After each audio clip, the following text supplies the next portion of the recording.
Exam time ആയി കഴിഞ്ഞിട്ട് ഒരുപാട് പേര് പറയുന്നത് ഞാൻ കേട്ടിട്ടുണ്ട്, ചേട്ടാ ഭയങ്കര പേടിയാണ്. നന്നായിട്ട് പഠിച്ചുകൊണ്ടിരുന്ന പിള്ളേരാണ് പോലും പറയുന്നത് കേട്ടിട്ടുണ്ട്, ഭയങ്കര പേടി, എക്സാം ആകുന്ന ടൈമിൽ ഭയങ്കര പേടിയാണ്. എന്തെങ്കിലും മാർഗമുണ്ടോ ഈ ഒരു പേടി മാറ്റാൻ? അപ്പോൾ അങ്ങനെയുള്ള കുറച്ച് ടിപ്സുമായിട്ടാണ് നമ്മൾ ഇന്ന് വന്നിരിക്കുന്നത്. എൻ്റെ പേര് ജെഫിൻ ജോസ്. ഇന്ന് നമ്മൾ ഈ ഒരു ടിപ്പാണ് പറഞ്ഞു തരാനായിട്ട് പോണത്. ഒന്നാമത്തെ കാര്യം എന്ന് പറയുന്നത് എക്സാമിനെ ഉൾക്കൊള്ളുക. ഇതിനെ പേടിക്കേണ്ട ഒരു കാര്യമല്ല എന്ന് നമ്മൾ തന്നെ നമ്മളെ പറഞ്ഞങ്ങ് മനസ്സിലാക്കിക്കൊള്ളുക. നിങ്ങൾ പണ്ട് നിങ്ങൾ ഒരുപാട് എക്സാം എഴുതിയാണ് ഇവിടെ വരെ എത്തുകയല്ലേ.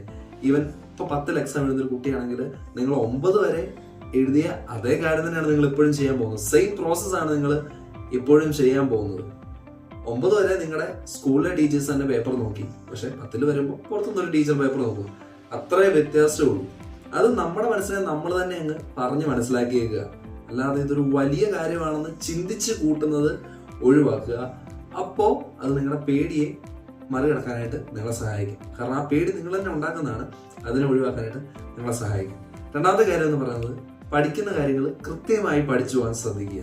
നിങ്ങളൊരു പോർഷൻ പഠിക്കുമ്പോൾ അതിനെ ഫുള്ളായിട്ട് കവർ ചെയ്യാൻ ശ്രദ്ധിക്കുക. അല്ലെങ്കിൽ പകുതി സ്കിപ്പ് ചെയ്ത് ബാക്കി പിന്നെ പഠിക്കാം എന്നൊക്കെ കരുതി നിങ്ങൾ ഒഴിവാക്കിയിട്ട് പോകാതിരിക്കാൻ ശ്രദ്ധിക്കുക. അങ്ങനെ വരുമ്പോൾ ഉണ്ടാകുന്ന പ്രശ്നം എന്താണെന്ന് വെച്ചാൽ ഈ എക്സാമിന്റെ തലേദിവസമൊക്കെ ആകുമ്പോഴായിരിക്കും നിങ്ങൾ ഈ മാറ്റിവെച്ച പോർഷൻസ് എല്ലാം കൂടെ നിങ്ങൾക്ക് ഒരു പക്ഷെ ഓർമ്മ വരുന്നത്. പിന്നെ ഇതെല്ലാം തീർക്കാനുണ്ടല്ലോ എന്നോർത്ത് അമിതമായിട്ടൊരു സ്ട്രെസ് നിങ്ങളെ പിടികൂടാനും അത് നമ്മുടെ പ്രൊഡക്ടിവിറ്റിനെ വളരെ മോശമായിട്ട് ബാധിക്കാനും സാധ്യതയുണ്ട്. അപ്പൊ അതുകൊണ്ട് അത് എക്സാം ടൈമിൽ നിങ്ങൾക്ക് ഒരു എക്സ്ട്രാ സ്ട്രെസ്സിന് അത് കാരണമാകും. അപ്പൊ അതുകൊണ്ട് പഠിക്കുന്ന പോർഷൻസ് ആ ടൈമിൽ ഫുള്ളി കവർ ചെയ്തു പോകാനായിട്ട് ശ്രദ്ധിക്കുക. മൂന്നാമത്തെ കാര്യം എന്ന് പറയുന്നത് പലപ്പോഴും ഈവൻ ഞാനാണെങ്കിൽ പോലും പണ്ട് എന്ന് പറഞ്ഞാൽ ഞാൻ ഈ 10ലൊക്കെ പഠിച്ചുകൊണ്ടിരുന്ന ടൈമില് പരീക്ഷ ഇറങ്ങുമ്പം ഞാൻ കമ്പയർ ചെയ്ത് നോക്കുമ്പോൾ മനസ്സിലാവുന്ന ഒരു കാര്യമുണ്ട്. ഈ ക്വസ്റ്റ്യന്റെ ആൻസർ എനിക്ക് അറിയണം, പക്ഷെ ചോദ്യം എനിക്ക് മനസ്സിലാവാതെ പോയി.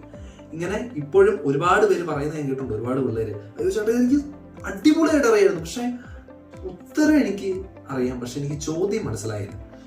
ഈ ഒരു പ്രശ്നത്തെ മറികടക്കാനായിട്ട് എന്താ ചെയ്യാൻ പറ്റുകയെന്ന് വെച്ചാൽ നിങ്ങൾ പഠിക്കുന്ന ടൈമിൽ ആ ഭാഗത്ത് നിന്ന് വരാൻ സാധ്യതയുള്ള ക്വസ്റ്റ്യൻസും കൂടെ നിങ്ങൾ മനസ്സിലാക്കി വെക്കുക.